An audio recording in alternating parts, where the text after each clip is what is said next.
Here's the chicken, which is a Hudson Valley chicken. It's a 40-day-old chicken, and it's about like 3.5 pounds. We get it with the head and the feet on. We keep the feet on for presentation. So when we get your whole chicken, we can use the other bones to make chicken stock, and then chicken jus that turns into like our sauce for the chicken. So we wanted to use the whole animal.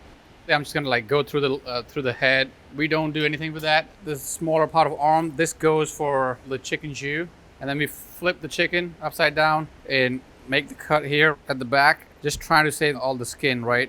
That's like the most important thing.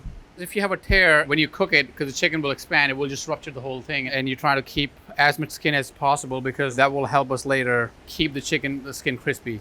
We keep the breast bones intact to protect it from getting dry because it's a more leaner muscle. So that's like a cushion for us. And from now, we'll just cut the chicken in half.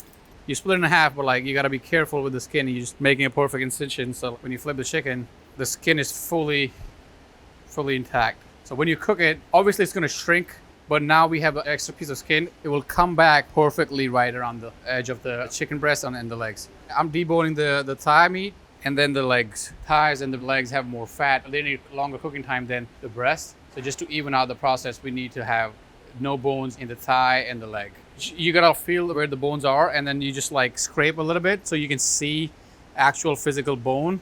And then from there, you can just slide your knife around it to clear it out.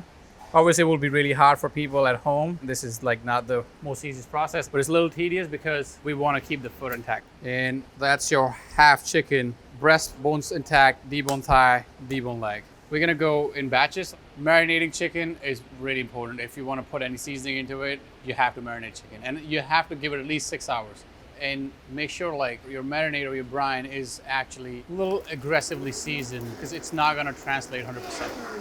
So now, once we have the liquid, you can start throwing your salt in there. People often like scared that they're gonna over season their chicken with salt. I think people need to understand it takes a lot of salt to over season the chicken. It also helps break down the chicken a little more. And when you cook a chicken at home, sometimes the chicken's dry. By marinating, you can also avoid that. So our marinade's ready, and we're gonna just transfer our chickens into it. And it's gonna live here in the marinade for 24 hours. Anything past that, because it has a lot of acid in it, it starts cooking the chicken.